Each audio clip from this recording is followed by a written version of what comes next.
15 अगस्त सन 1947 को भारत आज़ाद हुआ और तब से लेकर 1980 तक भारत की सत्ता कांग्रेस के अधीन रही। इन 30 सालों में पंडित जवाहरलाल नेहरू से लेकर इंदिरा गांधी तक ने सत्ता संभाला और फिर इमरजेंसी के बाद इंदिरा गांधी की हार हुई। लेकिन इतने सालों में कांग्रेस ने भारत की बहुलतम जनसंख्या जो धर्म से हिंदू है उनके लिए कुछ नहीं किया, बल्कि समय समय पर उनके द्वारा हिंदुओं के खिलाफ ऐसे कानून लाए गए जिसने हिंदुओं की सभ्यता, संस्कृति और पारिवारिक व्यवस्था को बर्बाद कर दिया। अब जो भी हिंदू यह सोचता है कि कांग्रेस राज ही उनके लिए बेहतर है, तो उनको इन कानूनों का ज्ञान होना चाहिए जिसके द्वारा हिंदुओं को प्रताड़ित किया जा रहा है। साल 1950 में अनुच्छेद 25, 28 और 30 को लाया गया।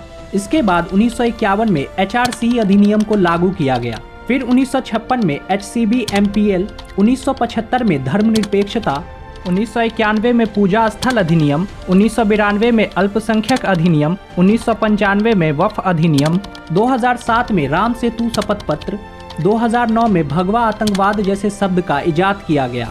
उन्होंने अनुच्छेद 25 के द्वारा धर्मांतरण को वैध बनाया। इसके बाद भी उन्हें चैन नहीं मिला तो अनुच्छेद 28 के तहत हिंदुओं से उनकी धार्मिक शिक्षा छीन ली, लेकिन अनुच्छेद 30 में अन्य धर्मों को धार्मिक शिक्षा की अनुमति दे दी गई। साल 1951 में HRC अधिनियम के तहत उन्होंने हिंदुओं से उनका मंदिर और मंदिर के सारे पैसे सरकार के अधीन करवा लिए।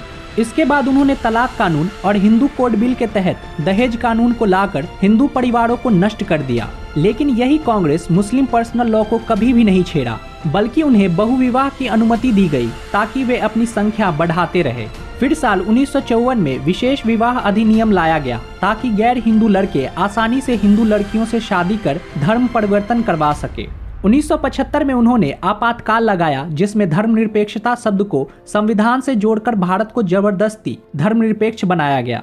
इसके बाद भी कांग्रेस नहीं रुकी। साल 1991 में अल्पसंख्यक आयोग अधिनियम लाया और मुसलमानों को अल्पसंख्यक घोषित कर दिया गया। अब जो देश धर्मनिरपेक्ष है उसमें हिंदू मुसलमान कहां से आए यह किसी को समझ नहीं आया। लेकिन फिर भी आपको जानकर हैरानी होगी कि मुसलमान वास्तव में भारत की दूसरी सबसे बड़ी जनसंख्या है जो अल्पसंख्यक हो ही नहीं सकते, पर फिर भी उन्हें छात्रवृत्ति और सरकारी योजनाओं में विशेष अधिकार दिए गए।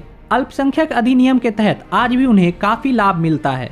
साल 1991 में जब बाबरी विध्वंस हुआ तो 1992 में PV नरसिम्हा राव की सरकार ने उपासना स्थल अधिनियम को लागू किया, जिसके तहत हिंदू अपने पुराने मंदिर को कानूनी रूप से भी नहीं ले सकते हैं।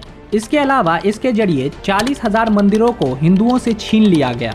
इस सब के बाद भी कांग्रेस को चैन नहीं आया तो उन्होंने 1991 में वक्फ अधिनियम बना दिया। इसके जरिए वक्फ बोर्ड किसी भी जमीन को अपना बता सकती है और कोई उन पर कानूनी कार्रवाई भी नहीं कर सकता है। यही कारण है कि डिफेंस और रेलवे के बाद वक्फ बोर्ड के पास सबसे ज्यादा जमीन है। फिर 2007 में उन्होंने राम सेतु शपथ पत्र में श्री राम के अस्तित्व को अस्वीकार कर दिया। लेकिन इसी कांग्रेस ने अपने 136 साल के इतिहास में बुर्का, 3 तलाक, हलाला आदि में कभी भी कोई अतिवाद नहीं पाया। कांग्रेस बहुत ही चतुर है। उसने एक एक करके हिंदुओं से उनके अधिकार छीन लिए और अब हिंदू हर चीज से पूरी तरह से वंचित है। और सोचने योग्य तो बात यह है कि उन्हें इसका एहसास भी नहीं है। आज हिंदुओं के पास अपने मंदिर नहीं है, अपनी धार्मिक शिक्षा नहीं है, उनकी संस्थाएं राज्य की गुलाम है और उनके पास अपनी रक्षा करने का कोई रास्ता भी नहीं है। और इस सब का श्रेय कांग्रेस को जाता है।